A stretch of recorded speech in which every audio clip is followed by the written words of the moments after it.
मैं दुनिया का सबसे बेकार विलन ही होऊंगा। मुझे बस फिनाले तक चुपचाप जिंदा रहना है, प्रोटैगनिस्ट के हाथों मारे बिना, और बदले में मुझे $1 बिलियन मिलेंगे। लेकिन किसने सोचा था कि प्रोटैगनिस्ट रेक्स हंटर का हैरम हर दिन मेरे आसपास मंडराने लगेगा? क्या ये लोग मुझे और जल्दी मरवाना चाहते हैं? और ये सब इसलिए हो रहा था क्योंकि वे मेरे मन की बातें सुन सकते थे, जबकि मुझे इस बात का बिल्कुल पता नहीं था। आज वही दिन था जब एंगेजमेंट अनाउंसमेंट के दौरान रेक्स हंटर को क्लोई विंटर्स की रक्षा के लिए खड़ा होना था। स्क्रिप्ट के मुताबिक मुझे घमंडी विलेन की तरह व्यवहार करना था, फिर रेक्स मेरा पैर तोड़ देता और मैं कुछ दिनों के लिए गायब होकर इलाज करवाता, जबकि रेक्स आसानी से क्लोई का दिल जीत लेता। मैंने चेहरे पर पानी मारा, आईने में खुद को देखा और दांत भींच लिए। इस बार मैं आखिर तक जिंदा रहूंगा, सिस्टम का रिवॉर्ड लेकर घर जाऊंगा और अपनी माँ के इलाज का खर्च भरूंगा। खुद को शांत करने के बाद मैं रेस्टरूम से बाहर निकला। जैसे ही बाहर आया, मैंने क्लोए विंटर्स को दरवाजे के पास मेरा इंतजार करते देखा। विंटर्स फैमिली की सबसे बड़ी बेटी, वैनगार्ड ग्रुप की युवा सीईओ, और वह गॉडेस जिसके पीछे मैं पिछले 3 सालों से पागलों की तरह पड़ा हुआ था।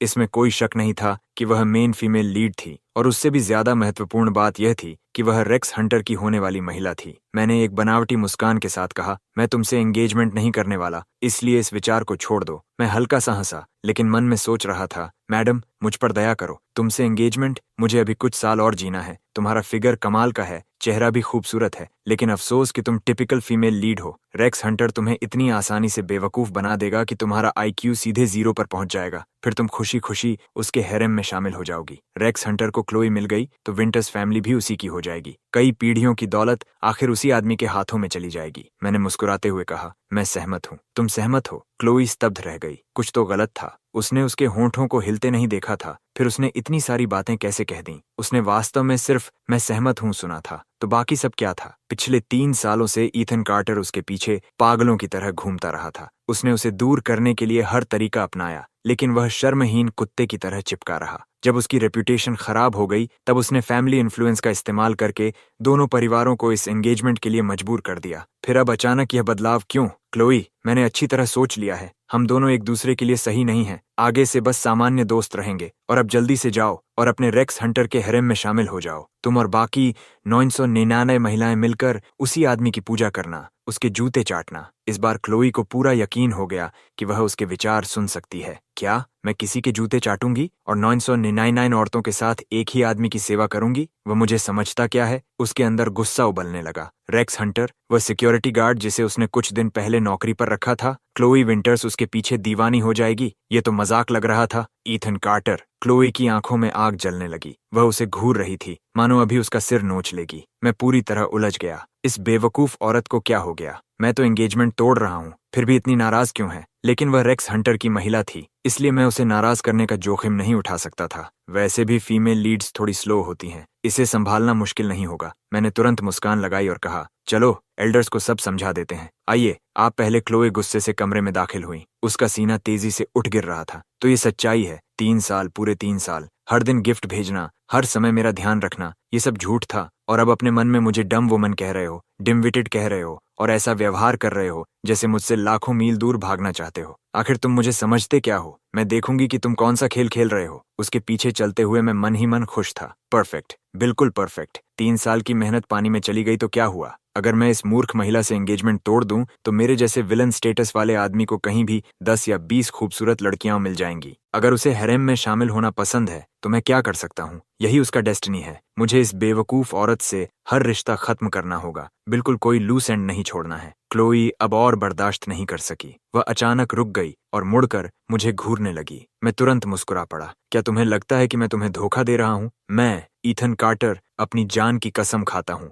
मैं कोई चाल नहीं चलूंगा। जब मैं कहता हूँ कि एंगेजमेंट खत्म कर रहे हैं तो खत्म कर रहे हैं, और मैं वादा करता हूँ कि आगे कभी तुम्हें परेशान नहीं करूंगा। सच कहूँ तो आगे तुम्हारे लिए मुझे देख पाना भी मुश्किल होगा। आज के बाद हमारा एक दूसरे से कोई लेना देना नहीं रहेगा। हम बस एक दूसरे की जिंदगी से गायब हो जाएंगे, पूरी तरह से। क्या तुम खुश नहीं हो? क्लोई का गुस्सा अब विस्फोट होने की कगार पर था। ये क्या हो रहा है? मैं, क्लोई विंटर्स, जो कभी तुम्हारी गॉडेस थी, अब तुम्हारी नजर में मिट्टी से भी बदतर हो गई हूँ। तुम मुझसे इतने परेशान हो, इतने कि मेरे साथ 15 मिनट और भी नहीं रह सकते? उसके अंदर गुस्से की आग भड़क उठी। ये कमीना मुझे पागल कर देगा। तभी मेन डोर खुला और विंटर्स तथा कार्टर परिवार के सदस्य हमें दरवाजे पर आमने सामने खड़ा देख बैठे। अरे, तुम दोनों फिर लड़ रहे हो क्या? अंदर आओ और बात करो। दरवाजे पर खड़े मत रहो। मैं अंदर गया और क्लोई के माता पिता से हाथ मिलाया। Hello mister and Mrs winters, फिर सबकी ओर देखकर बोला। Mister and Mrs winters, dad, mom, Chloe और मैंने बात कर ली है और हमने फैसला किया है कि हम एंगेजमेंट नहीं करेंगे।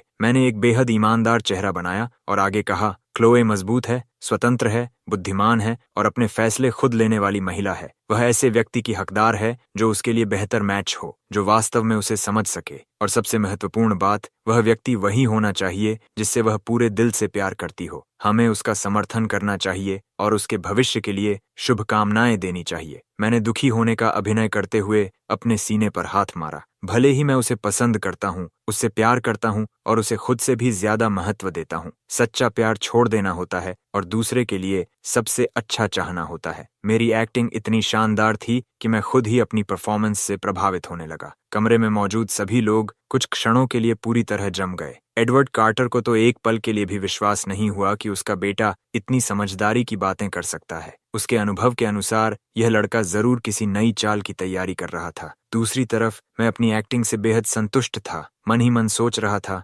बेचारी विंटर्स फैमिली, कई पीढ़ियों की कमाई और दौलत आखिर रेक्स हंटर के हाथों में चली जाएगी। ये अमीर परिवार भी कमाल के होते हैं। बेटी हेरेम में शामिल हो जाए तो भी कोई समस्या नहीं, ऊपर से अरबों की संपत्ति भी उसी आदमी को सौंप देंगे। सबके सब पागल हैं। क्लोई को समझ नहीं आ रहा था कि वह अचानक ईथन के विचार क्यों सुन पा रही थी, लेकिन एक बात साफ थी, यह आदमी कुछ ऐसा जानता था जो किसी और को नहीं पता। अगर उसकी बातें सच निकलीं तो पूरी कहानी हास्यास्पद हो जाएगी। वह एक बॉडीगार्ड के लिए हेरेम में शामिल हो जाएगी, जिसे उसने कुछ दिन पहले ही नौकरी पर रखा था। ये सुनने में ही बेतुका लग रहा था। नहीं, वह ईथन कार्टर को इतनी आसानी से नहीं छोड़ने वाली थी। यह आदमी निश्चित रूप से कुछ छिपा रहा था। मैं अभी भी अपने महान चरित्र और नैतिकता का भाषण दिए जा रहा था। यह साबित करने की कोशिश कर रहा था कि मैं क्लोई और विंटर्स फैमिली के भले के लिए एंगेजमेंट तोड़ रहा हूँ। क्लोई मेरे बगल में खड़ी थी और ठंडी निगाहों से मेरी परफॉर्मेंस देख रही थी। उसका गुस्सा हर सेकंड बढ़ता जा रहा था। कमरे में मौजूद हर व्यक्ति पूरी तरह उलझ चुका था। तभी एडवर्ड कार्टर ने क्लोई की ओर देखा। क्लोई,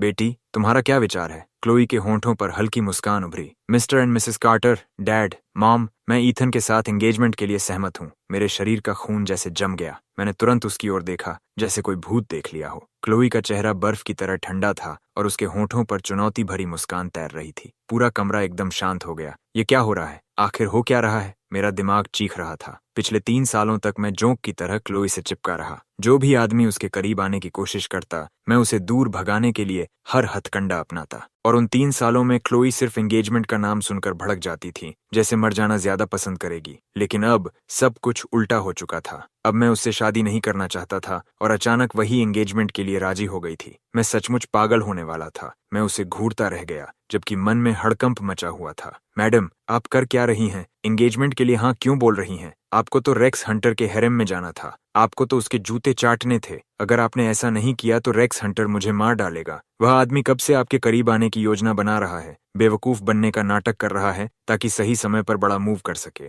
फिर आप और आपका परिवार उससे प्रभावित होंगे। उसके बाद आप खुद को उसे सौंप देंगी और आपकी फैमिली की सारी संपत्ति उसकी हो जाएगी। कम से कम स्क्रिप्ट के हिसाब से तो चलो। क्लोई ने उसकी तरफ देखा। उसकी आंखों में ठंडा आत्मविश्वास था और होंठों पर एक व्यंग्यपूर्ण मुस्कान। अब उसे पूरा यकीन हो चुका था कि ईथन कुछ ऐसा जानता है जो किसी और को नहीं पता, शायद भविष्य। उसने सीधे उसकी आंखों में देखा और ठंडी आवाज में कहा, तुम एंगेजमेंट तोड़ना चाहते हो? कुछ सेकंड के लिए पूरा कमरा सांस रोककर खड़ा रहा। फिर उसके होंठों की मुस्कान और गहरी हो गई। क्या तुमने मेरी अनुमति ली थी? तुमने 3 साल तक मेरा जीना हराम किया और अब तुम्हें लगता है कि तुम बस यूं ही चले जाओगे? और तुम्हें पूरा यकीन है कि मैं आज किसी बॉडीगार्ड के हेरेम में शामिल होने वाली हूँ? मैं तुम्हें चैन से नहीं बैठने दूंगी। मैं खुद देखना चाहती हूँ कि आखिर ये रेक्स हंटर मुझे अपने हेरेम में कैसे खींचता है। क्लोई ने मन ही मन फैसला कर लिया। इस बीच दोनों परिवारों के माता पिता बेहद उत्साह से शादी की तैयारियों, उनके भविष्य के जीवन और यहाँ तक कि भविष्य में पोते पोतियों की देखभाल कौन करेगा, इस पर चर्चा करने लगे। मैंने मौका देखकर क्लोई को एक तरफ खींच लिया। क्लोई, क्या आज तुम्हारे दिमाग में कुछ गड़बड़ है? क्लोई ने ठंडी निगाह से मुझे देखा। मुझे लगता है कि असामान्य व्यवहार तो तुम कर रहे हो। मैंने खुद को शांत करने की कोशिश की। ठीक है, बहस मत करो, लेकिन ये एंगेजमेंट सच में नहीं हो सकती। क्लोई के दिल में जीत का एहसास उमड़ पड़ा। पिछले 3 सालों तक वह इस बदमाश के सामने बेबस रही थी। ये आदमी बेशर्म था, इज्जत नाम की चीज नहीं थी, जोंक की तरह चिपका रहता था और अपने मतलब के लिए किसी भी हद तक गिर सकता था। वह उससे सचमुच तंग आ चुकी थी, लेकिन अब जब वह उसे पसीने पसीना बहाते, बेचैनी में चक्कर काटते और घबराहट में परेशान होते देख रही थी तो उसके अंदर एक अजीब संतोष भर गया। हाँ बिल्कुल, अब मैं तुम्हें अपनी उंगली पर नचाऊंगी, हरामखोर। उसने व्यंग्य से पूछा, क्या तुम ये सब इसलिए कर रहे हो क्योंकि हमारे माता पिता का दबाव है? मैंने तुरंत कहा, जरा सोचो, क्या मैं परेशान करने वाला हूँ? हाँ। क्या मैं नफरत के लायक हूँ? हाँ। क्या मैं घिनौना हूँ? क्लोई ने बिना झिझक जवाब दिया, बेहद घिनौने। मैं कुछ क्षण चुप रहा और फिर अविश्वास से पूछा, तो फिर भी तुम मुझसे एंगेजमेंट करना चाहती हो? क्लोई ने मुस्कुराकर कहा, हाँ। मैं उसे घूरता रह गया। उस पल मुझे लगा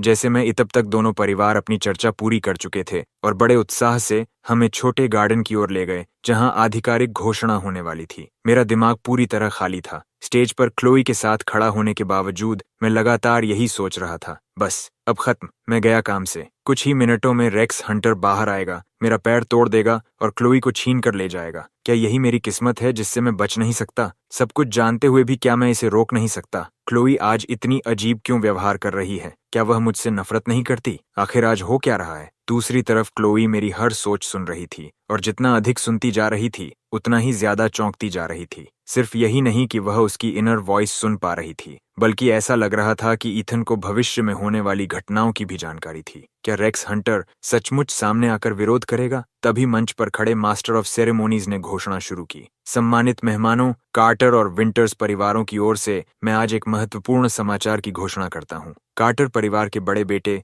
ईथन कार्टर और विंटर्स परिवार की बड़ी बेटी क्लोए विंटर्स की एंगेजमेंट अगले महीने की 10 तारीख को आयोजित की जाएगी। घोषणा पूरी भी नहीं हुई थी कि अचानक भीड़ में से एक आवाज गूंजी, मैं इसका विरोध करता हूँ। भीड़ को चीरता हुआ एक सिक्योरिटी गार्ड आगे आया। वह था इस नॉवल का आधिकारिक male protagonist Rex Hunter. MC ने उसे देखा और झुंझलाकर कहा, कोई इस मामूली सिक्योरिटी गार्ड को यहाँ से बाहर निकालो। लेकिन जैसे ही मैंने रेक्स हंटर को देखा, मेरे पैरों से ताकत निकल गई, मेरे घुटने कांपने लगे और मैं अनजाने में एक कदम पीछे हट गया। क्लोई ने यह सब देखा और भीतर तक हिल गई। ईथन फिर सही निकला था। रेक्स हंटर सीधे मंच पर चढ़ गया। एमसी ने उसे रोकने की कोशिश की, लेकिन रेक्स ने उसे एक झटके में नीचे फेंक दिया। रेक्स हंटर, तुम क्या कर रहे हो? रेक्स ने दोनों हाथों से क्लोई के कंधे पकड़ ली। क्लोई, डरो मत, मैं कभी किसी को तुम्हें मजबूर नहीं करने दूंगा। तुम्हारी किस्मत तुम्हारे अपने हाथों में होनी चाहिए। सच कहें तो अगर कहानी स्क्रिप्ट के अनुसार चलती, जहां ईथन एक बेशर्म कीड़े की तरह उससे चिपका रहता, कार्टर परिवार अपनी ताकत दिखाता और उसके अपने माता पिता सुविधा के लिए यह शादी करवाने की कोशिश करते, तो रेक्स हंटर का यह हस्तक्षेप उसे प्रभावित कर देता। कुछ दिन पहले हुई घटना में रेक्स ने शानदार प्रदर्शन किया था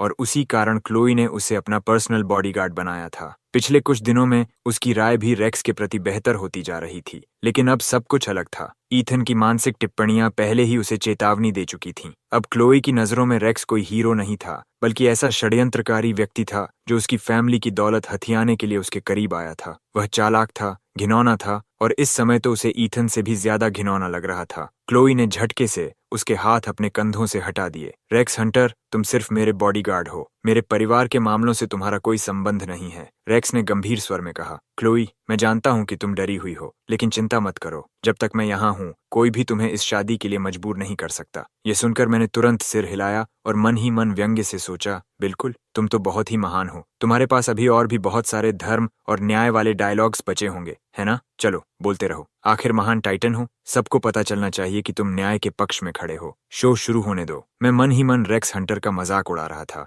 रेक्स ने भीड़ की तरफ देखकर ऊंची आवाज में कहा, एस्पेन के तथाकथित 4 महान परिवार, वैध तरीकों से लाभ कमाने के बजाय तुम लोग एक युवा महिला की खुशी का बलिदान देकर बिजनेस अलायंस बनाना चाहते हो। क्या तुम्हें शर्म नहीं आती? क्या तुम लोगों को क्लोए की खुशी की जरा भी परवाह है? मैं पीछे खड़े होकर रेक्स हंटर के लिए ताली बजाने लगा। शानदार क्लोई, अब तुम्हारी बारी है, मेरे लिए रो दो। इस आदमी ने इतना इमोशनल स्पीच दिया है कि अगर तुम प्रभावित नहीं हुई तो चमत्कार होगा। सीरियसली, बस रो दो। क्लोई ने मेरी तरफ देखा। उसकी बर्फ जैसी ठंडी आंखों में अपमान और गुस्से की आग जल रही थी। उसकी खतरनाक नजर देखकर मैंने तुरंत तालियां बजाना बंद कर दिया और अजीब सी मुस्कान के साथ दूसरी तरफ देखने लगा। रेक्स हंटर अभी भी जोश में था। Mister and Mrs winters, Chloe आपकी अपनी बेटी है। क्या आप सचमुच उसे आग के गड्ढे में धकेल सकते हैं? एस्पेन में हर कोई जानता है कि ईथन कार्टर कैसा इंसान है। अपनी बेटी की शादी ऐसे स्कम से करवाते हुए क्या आपके दिल में जरा भी दर्द नहीं होता, जरा भी पछतावा नहीं होता? उसकी बातें खत्म भी नहीं हुई थीं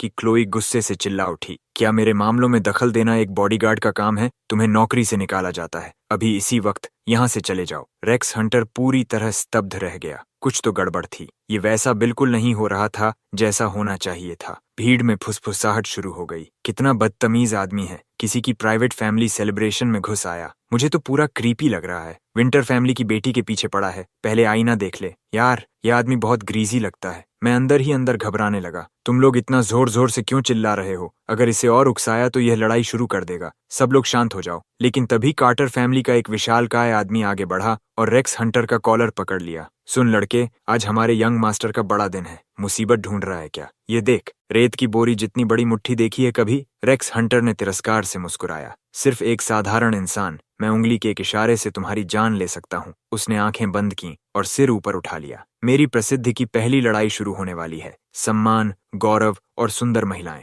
आज से यह सब मेरा होगा। उसने गहरी सांस ली और उसकी आंखें अचानक खुल गईं। ऐसा लग रहा था जैसे उसके चारों ओर कोई डोमिनेटिंग ऑरा फैल गई हो। अगर तुम लड़ना चाहते हो तो मैं तुम्हें दिखाऊंगा कि टाइटन की वापसी का क्या मतलब होता है। आज मैं। लेकिन उसके बोलने से पहले ही धड़ाम की आवाज आई। जब रेक्स ने नीचे देखा तो वह विशालकाय आदमी उसके सामने नहीं था। नीचे जमीन पर मैं उस आदमी को पकड़े हुए था और पूरी ताकत से दबाकर रखा हुआ था। वह उठकर रेक्स हंटर से लड़ने की कोशिश कर रहा था, लेकिन मैं उसे कसकर पकड़े हुए था। हम दोनों जमीन पर लोटपोट हो रहे थे। मेरी आंखों में लगभग आंसू आ गए थे। भाई, शांत हो जाओ। Calm down, calm down. मैं पूरी कोशिश कर रहा था उसे रोकने की। मुझे हर हाल में उसे शांत करना था। आखिर ओरिजिनल प्लॉट में आज यही आदमी प्रोटैगनिस्ट का पहला शिकार बनने वाला था। रेक्स उसे एक मूव में हरा देता और फिर अगला नंबर मेरे पैरों का होता। मैं लगभग रोते हुए बोला, मेरे दोस्त, ये इसके लायक नहीं है। सच में नहीं, मेरे लिए छोड़ दो। वह आदमी एक पल के लिए रुक गया। उसकी आंखें भर आईं। मिस्टर कार्टर, आपने मुझे दोस्त कहा? मैं काफी देर से उससे जूझ रहा था और बुरी तरह थक चुका था। हाँफते हुए मैंने कहा, हाँ, जिंदगी भर के लिए दोस्त। ये सुनते ही उसकी आंखों से आंसू बहने लगे। मिस्टर कार्टर जैसे बड़े आदमी ने मुझे दोस्त कहा। अगले ही पल वह फिर गुस्से में भर गया। आज मैं इस बदमाश को आपके लिए खत्म कर दूंगा मिस्टर कार्टर। रेक्स हंटर उत्साहित होकर चिल्लाया। ठीक है, आओ हमला करो। लेकिन मैंने उस आदमी को और कसकर पकड़ लिया और दांत भींचते हुए कहा, अगर तुम मेरे दोस्त हो तो हिलना मत। आश्चर्य की बात यह थी कि वह तुरंत शांत हो गया, जैसे किसी ने स्विच ऑफ कर दिया हो। क्लोई ने रेक्स हंटर की तरफ घूर कर कहा, क्या तुमने काफी परेशानी नहीं पैदा कर ली? निकल जाओ। मैंने कहा, यहाँ से निकल जाओ। रेक्स हंटर पूरी तरह सदमे में था। क्लोई, क्या कार्टर फैमिली ने तुम्हें धमकाया है? चिंता मत करो, मेरी नजर में कार्टर फैमिली सिर्फ चींटियां हैं। ये सुनकर क्लोई को उल्टी आने जैसी महसूस हुई। डायलॉग इतना चीजी था कि उसे खुद शर्म आ रही थी। रेक्स हंटर, तुम्हें नौकरी से निकाला जाता है। अभी जाओ, 3 महीने की सैलरी ले लो और तुरंत यहाँ से निकलो। मैं तुमसे एक शब्द भी और नहीं सुनना चाहती। रेक्स अचानक भावुक हो गया। मैं समझ गया, क्लोई कार्टर फैमिली के दबाव में है। उसे नहीं पता कि मैं रिटर्न टाइटन हूँ। उसे डर है कि उनकी ताकत मुझे नुकसान पहुंचा देगी, इसलिए वह मुझसे नाता तोड़ने का नाटक कर रही है और खुद का बलिदान देकर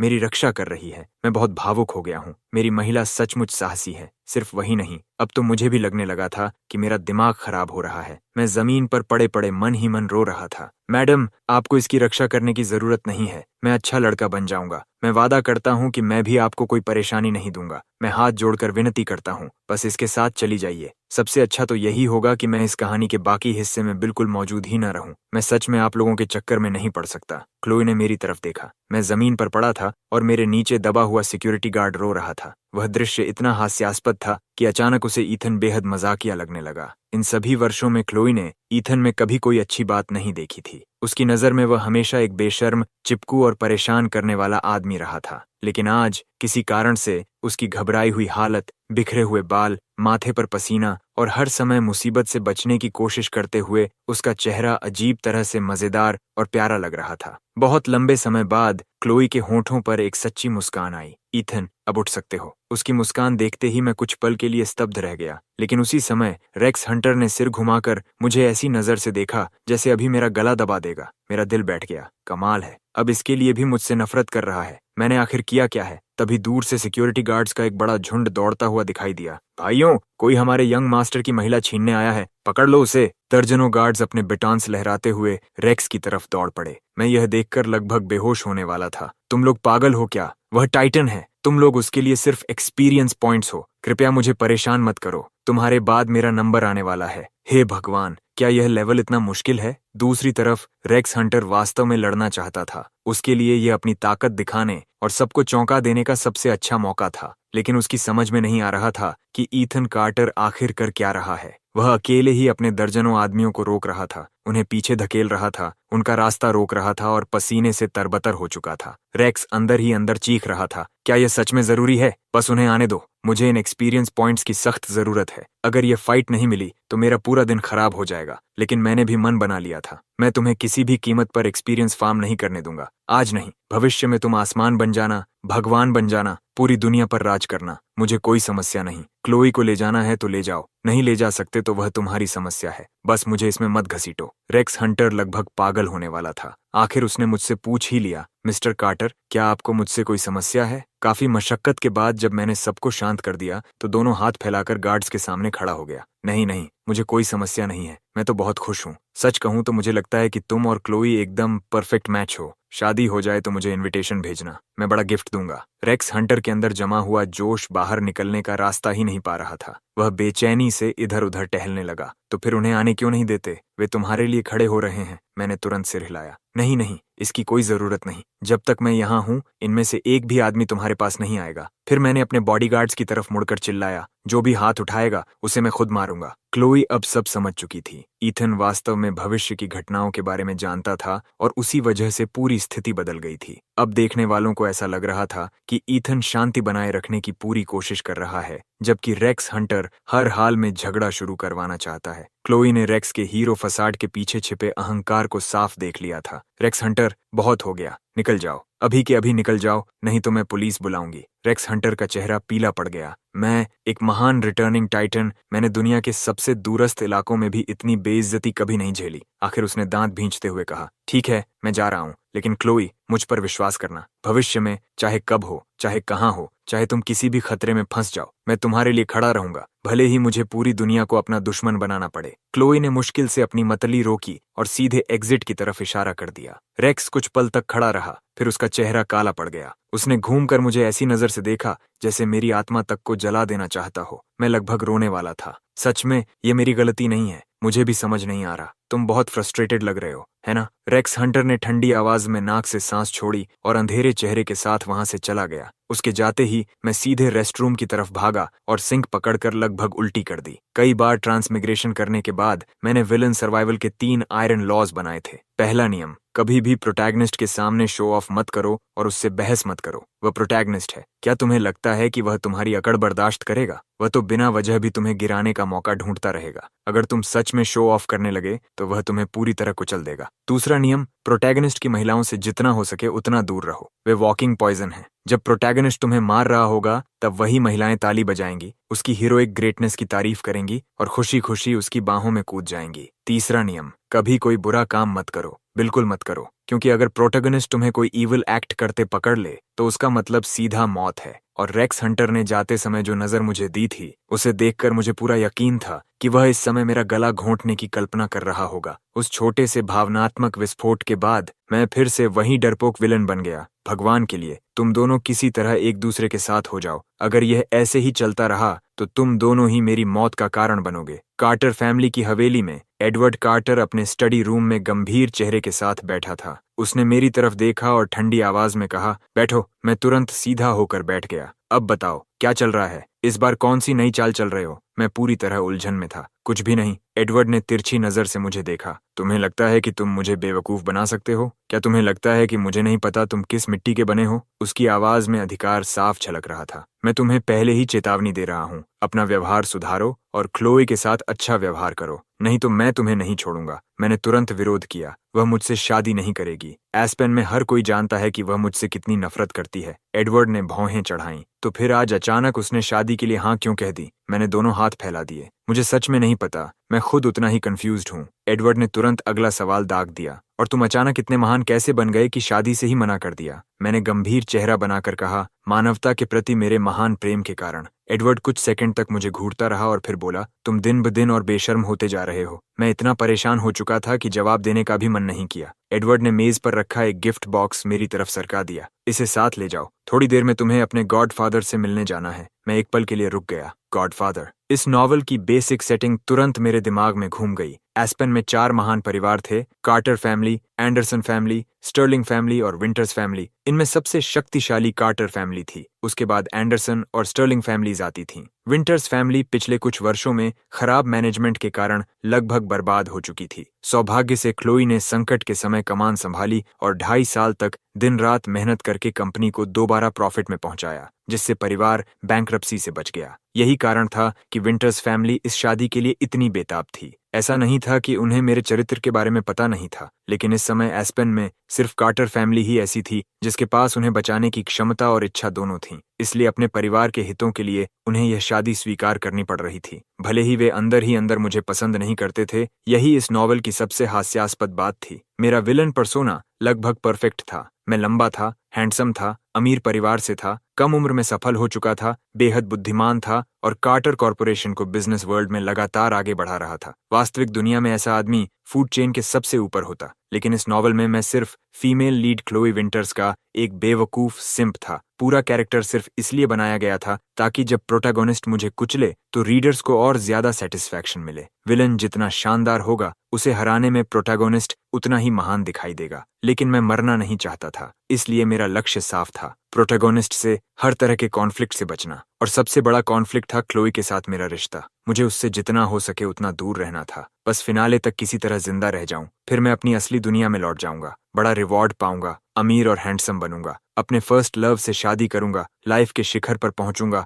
और अपनी माँ की बीमारी भी ठीक करवा सकूंगा। कार्टर फैमिली कई वर्षों से एस्पेन में जमी हुई थी और एंडरसन, स्टर्लिंग तथा विंटर्स फैमिलीज के साथ उनके अच्छे संबंध थे। मेरे पिता एडवर्ड विशेष रूप से एंडरसन फैमिली के पेट्रियार्क के करीब थे। दोनों इतने घनिष्ठ थे कि उन्होंने भाई जैसा रिश्ता बना लिया था, इसलिए मिस्टर एंडरसन मेरे गॉडफादर कहलाते थे। हाल ही में मिस्टर एंडरसन गंभीर रूप से बीमार पड़ गए थे और बिस्तर से उठ नहीं पा रहे थे। कार्टर फैमिली का लगभग हर सदस्य उनसे मिलने जा चुका था, सिवाय मेरे। परिवार की नज़र में मैं अभी भी एक बिगड़ा हुआ यंग मास्टर था जो हर समय इधर उधर घूमता रहता था। मैंने मन ही मन योजना बनाई, बस गिफ्ट देकर नमस्ते करूंगा और तुरंत निकल जाऊंगा। हाँ, यही सही रहेगा। लेकिन जब मैं एंडरसन एस्टेट पहुंचा और मिस्टर एंडरसन के सिक रूम में बैठकर औपचारिक बातें कर रहा था, तभी बटलर अंदर आया। सर, स्टर्लिंग फैमिली की यंग लेडी आ गई हैं। यंग मास्टर भी वापस आ गए हैं और अपने साथ किसी मिरेकल डॉक्टर को लाए हैं। मिस्टर एंडरसन हैरान हो गए। क्रिस्टल स्टर्लिंग तो पहले से ही मशहूर मेडिकल एक्सपर्ट है, फिर मार्क किसी और मिरेकल डॉक्टर को क्यों लाया? उन्होंने कुछ सोचा और फिर कहा, कोई बात नहीं,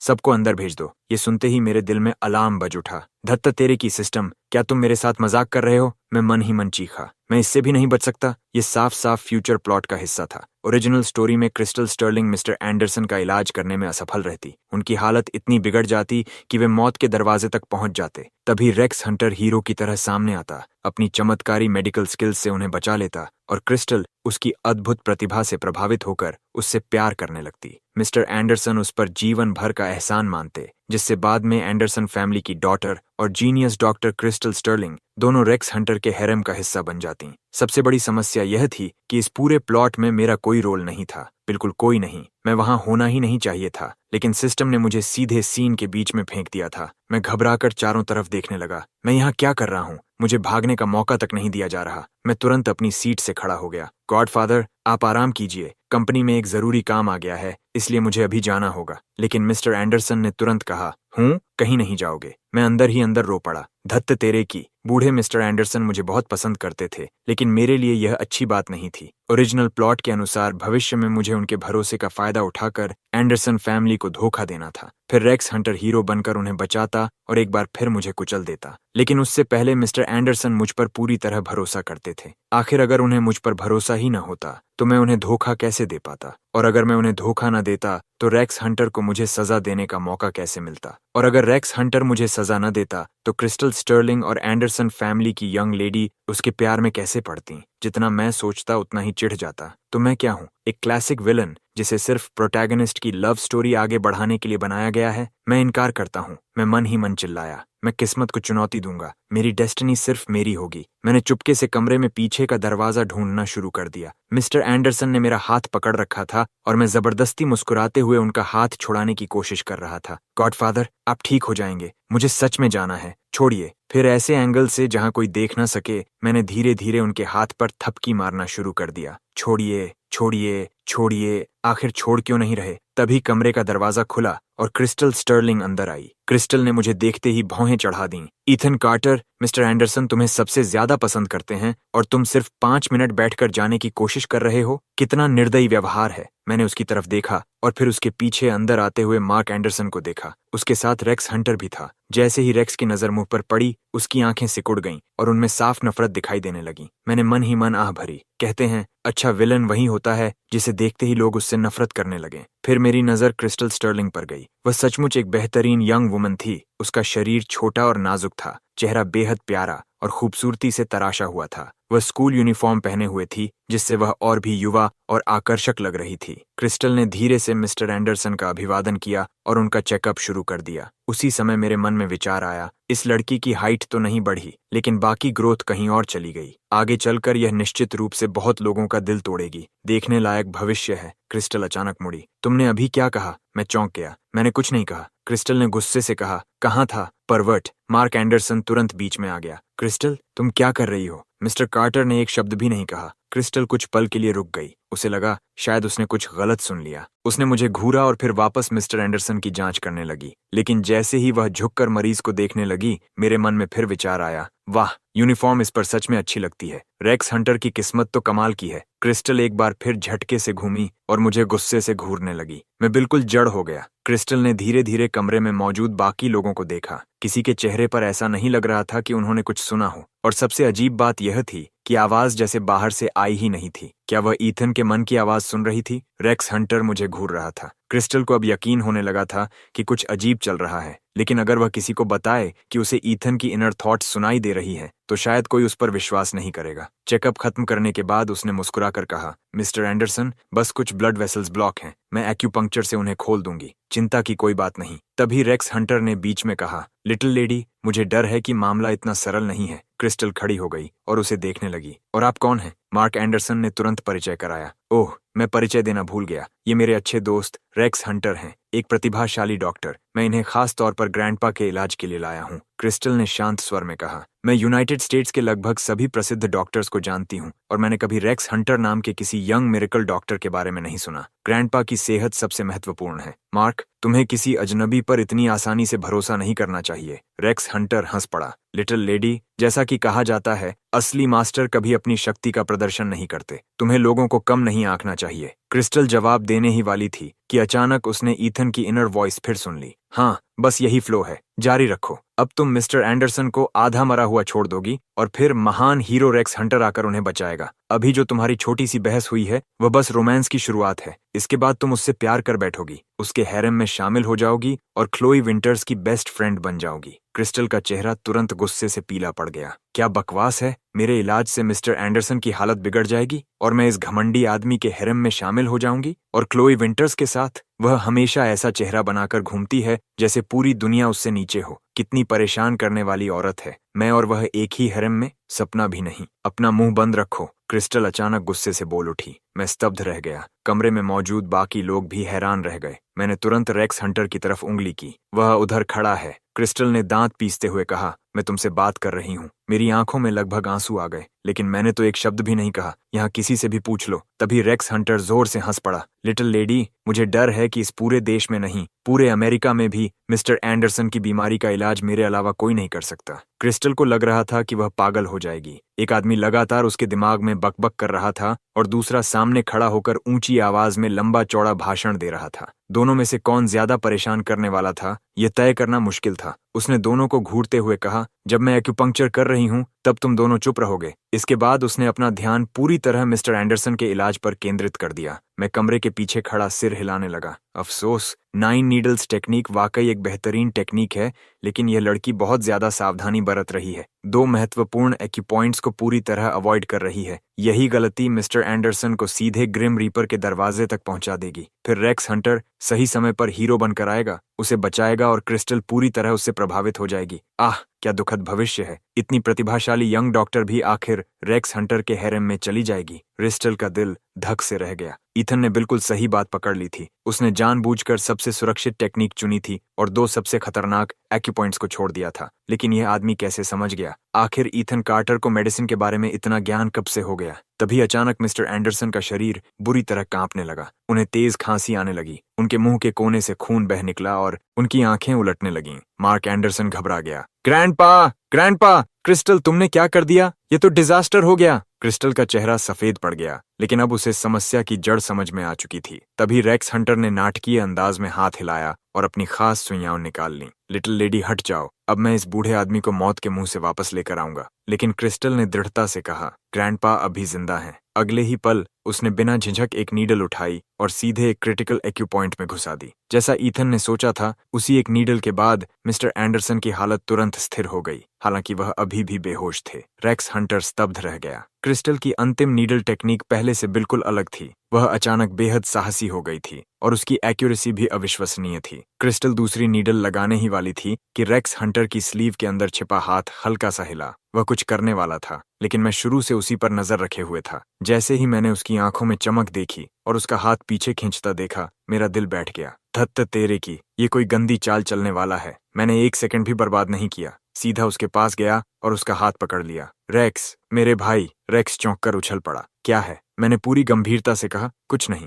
मुझे बस लगता है कि तुम बहुत हैंडसम हो। रेक्स कुछ पल तक मुझे घूरता रहा। थैंक्स, मैंने सिर हिलाया। You're welcome. क्रिस्टल ने ईथन की इनर वॉइस सुन ली थी और वह चौंक गई, लेकिन इलाज के इस महत्वपूर्ण चरण में वह ध्यान नहीं भटका सकती थी। उसने हल्का सा पीछे देखा और रेक्स हंटर के हाथ की पोजीशन नोटिस की, जैसे वह कुछ करने वाला था। फिर मैंने बीच में आकर उसका व्यू ब्लॉक कर दिया और साथ ही रेक्स का हाथ भी रोक दिया। क्रिस्टल ने बाकी 2 नीडल्स लगा दी। कुछ ही क्षणों में मिस्टर एंडरसन के चेहरे पर वापस गुलाबी रंग लौट आया। लगभग आधे मिनट बाद उन्होंने धीरे धीरे अपनी आंखें खोल दी। क्रिस्टल के चेहरे पर राहत छा गई। क्रिस्टल, मेरी बच्ची, अच्छा हुआ तुम यहाँ थीं। इस बार एस्पेन छोड़कर मत जाना। क्रिस्टल ने हल्की मुस्कान के साथ कहा। ग्रैंडपा, पहले आप पूरी तरह ठीक हो जाइए। कुछ देर बाद मिस्टर एंडरसन की हालत बेहतर हुई तो उन्होंने कमरे में इधर उधर देखा। ईथन कहाँ है? मेरा प्यारा गॉडसन कहाँ है? मैं तुरंत आगे झुक गया। गॉडफादर, मैं यहाँ हूँ। मिस्टर एंडरसन ने मेरा हाथ पकड़ लिया। ईथन, मेरे बच्चे, मेरा हाथ इतना दर्द क्यों कर रहा है? मैंने नीचे देखा और तभी महसूस हुआ कि उन्हें छुड़ाने की कोशिश में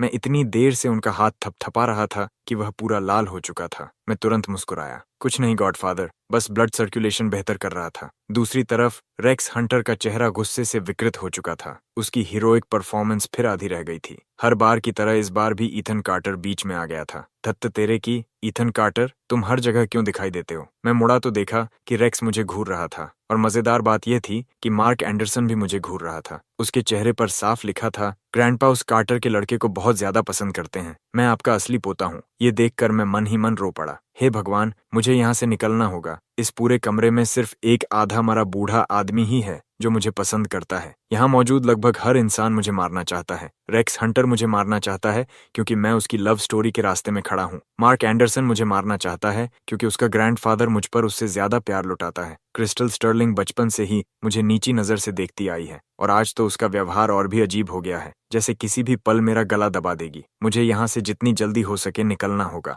ईथन की इनर वॉइस सुनकर क्रिस्टल के होंठों पर हल्की मुस्कान आ गई, लेकिन अगले ही पल उसे याद आया कि कुछ देर पहले ईथन बिना एक पल सोचे उसकी मदद के लिए आगे बढ़ गया था। उसके दिल में अचानक एक अजीब सी गर्माहट फैल गई। शायद यह आदमी उतना निर्दयी नहीं था जितना वह हमेशा समझती रही थी। तभी ग्रेग तेजी से मेरे पास आया और घबराहट में मेरे कान के पास झुककर बोला, मिस्टर कार्टर, बड़ी समस्या हो गई है। आपको तुरंत फार्मास्यूटिकल प्लांट पहुंचना होगा। मैं चौंक गया। प्लांट में समस्या? वैसे भी मैं वहां से भागना चाहता था, इसलिए मैंने बिना देर किए सबको जल्दी जल्दी अलविदा कहा और एंडरसन एस्टेट से निकल भागा। बाहर के रास्ते पर पहुंचते ही मैंने घबरा कर पूछा, आखिर हुआ क्या है? ग्रेग का चेहरा पूरी तरह पीला पड़ चुका था। उसने चारों तरफ देखा और धीमी आवाज में कहा, कार में बात करेंगे। मैं तुरंत समझ गया कि मामला बहुत गंभीर है। उसी समय क्रिस्टल को भी प्लांट की खबर मिल चुकी थी। उसका चेहरा तुरंत सख्त हो गया और वह लगभग दौड़ते हुए हमारे पीछे आ गई। कुछ ही पलों में उसने मुझे और ग्रेग को पकड़ लिया। ग्रेग तुरंत चुप हो गया और बेचैनी से क्रिस्टल को देखने लगा। दूसरी तरफ मैं अभी भी आधा कंफ्यूज था। ओह, हेलो क्रिस्टल, इतनी जल्दी में कहाँ जा रही हो? सब ठीक तो है? क्रिस्टल ने मुझे ध्यान से देखा। उसके मन में सिर्फ एक ही विचार चल रहा था, यह आदमी सच में कमाल का एक्टर है। उसकी जानकारी के अनुसार रॉ मटेरियल्स खरीदने के लिए जो पैसा दिया गया था वह गायब हो गया था। उसकी वजह से पूरी मेडिसिन बैच फॉर्मूला से मेल नहीं खा रही थी और अब ईथन ऐसे व्यवहार कर रहा था जैसे उसे कुछ पता ही नहीं। क्रिस्टल के चेहरे पर हल्की मुस्कान आई, लेकिन वह मुस्कान किसी छिपे हुए चाकू जैसी थी। ईथन, प्लांट में हाल ही में कुछ बड़ा हुआ है क्या? मैंने देखा कि ग्रेग लगातार आंख मारकर मुझे कुछ संकेत देने की कोशिश कर रहा था, इसलिए मैंने जल्दी से कहा, कुछ खास नहीं, चिंता मत करो, अगर कोई समस्या होगी तो मैं संभाल लूंगा। फिर मन ही मन बड़बड़ाया, ये लड़की यहाँ क्या कर रही है? रेक्स हंटर कहाँ है? इस समय तो दोनों को कॉफी पीते हुए मेडिसिन पर चर्चा करनी चाहिए थी। फीमेल लीड आखिर मेरा पीछा क्यों कर रही है? रेक्स हंटर के हैरम की एक सदस्य मुझ में इतनी दिलचस्पी क्यों ले रही है? प्लांट की समस्या जरूर गंभीर है, मुझे पहले उसी को संभालना होगा। क्रिस्टल कुछ क्षणों के लिए चुप हो गई। ईथन की इनर वॉइस सुनकर उसे महसूस हुआ कि शायद उसे प्लांट की असली स्थिति के बारे में सचमुच कोई जानकारी नहीं थी। क्या ऐसा हो सकता है कि पैसे इसने नहीं लिए? उसने मन ही मन सोचा। कुछ देर बाद उसने मुस्कुराते हुए कहा, ईथन, हमें मिले हुए 1 साल से भी ज्यादा हो गया है ना? मैं अभी भी अपने विचारों में उलझा हुआ था। सच? फिर मैंने बनावटी गंभीरता से कहा, समय कितनी तेजी से बीतता है। इतिहास के पहिए हमारी बीती हुई जवानी को कुचलते हुए आगे बढ़ जाते हैं। क्रिस्टल को सचमुच उल्टी आने वाली थी। ये आदमी हर दिन और ज्यादा घिनौना होता जा रहा है। फिर भी उसने मुस्कुराहट बनाए रखी और अचानक दोनों बाहें फैला दी। तो फिर एक हग कैसा रहेगा? मेरा दिमाग लगभग फटने वाला था। मेरे सामने इतनी समस्याएं थीं कि समझ नहीं आ रहा था पहले किसका समाधान करूं। मैंने एक ही दिन में रेक्स हंटर की 2 योजनाएं बर्बाद कर दी थीं, इसलिए अब निश्चित रूप से उसका ब्लैकलिस्ट टारगेट बन चुका था। उधर क्लोई न जाने किस पागलपन में मुझसे एंगेजमेंट करने पर अड़ी हुई थी और मुझे जल्द से जल्द उससे जुड़ी समस्या सुलझानी थी, वरना रेक्स हंटर जैसे मॉन्स्टर से मेरा पीछा कभी नहीं छूटता। अब क्रिस्टल भी स्क्रिप्ट से बाहर निकलकर अजीब और चिपकू व्यवहार करने लगी थी, लेकिन इन सब से भी ज्यादा महत्वपूर्ण फार्मास्यूटिकल प्लांट था। बात मेडिसिन की थी। अगर वहां कुछ गलत हो गया तो मामला बहुत बड़ा हो सकता था। और ठीक इसी समय यह छोटी विक्सन मुझसे हग मांग रही थी। हग? अचानक हग क्यों? ये कौन सा गेम खेल रही है? मैं अभी भी समझने की कोशिश कर ही रहा था कि तभी मेरी नजर सामने गई। एंडरसन एस्टेट के मुख्य दरवाजे से 2 लोग बाहर निकल रहे थे। एक मार्क एंडरसन था और उसके साथ चल रहा था रेक्स हंटर। रेक्स की नजरें तुरंत मुझसे टकराईं। मेरे होंठों पर एक कड़वी मुस्कान आ गई। क्या मैं फिर से बुरी तरह फंस नहीं गया था? रेक्स की आंखें सिकुड़ गईं। फिर यही आदमी जो हर बार मेरी योजनाएं खराब कर देता है। मैंने तुरंत खुद को संभालने का नाटक किया। ये गले लगाने वाली बात क्या थी? मैंने ऊंची आवाज में जल्दी से कहा, अरे रेक्स, मेरे दोस्त, तुम बिल्कुल सही समय पर आए हो। देखो, क्रिस्टल अभी थोड़ी गुस्सैल हो गई थी, लेकिन सच कहूं तो वह तुम्हारी मेडिकल स्किल्स की बहुत प्रशंसा करती है। तुम दोनों किसी कॉफी शॉप में जाओ और आराम से बात करो। तुम दोनों को मेडिसिन का इतना शौक है कि बातों की कोई कमी नहीं होगी। मुझे थोड़ा काम है, इसलिए मैं चलता हूँ। फिर मिलते हैं, बाय।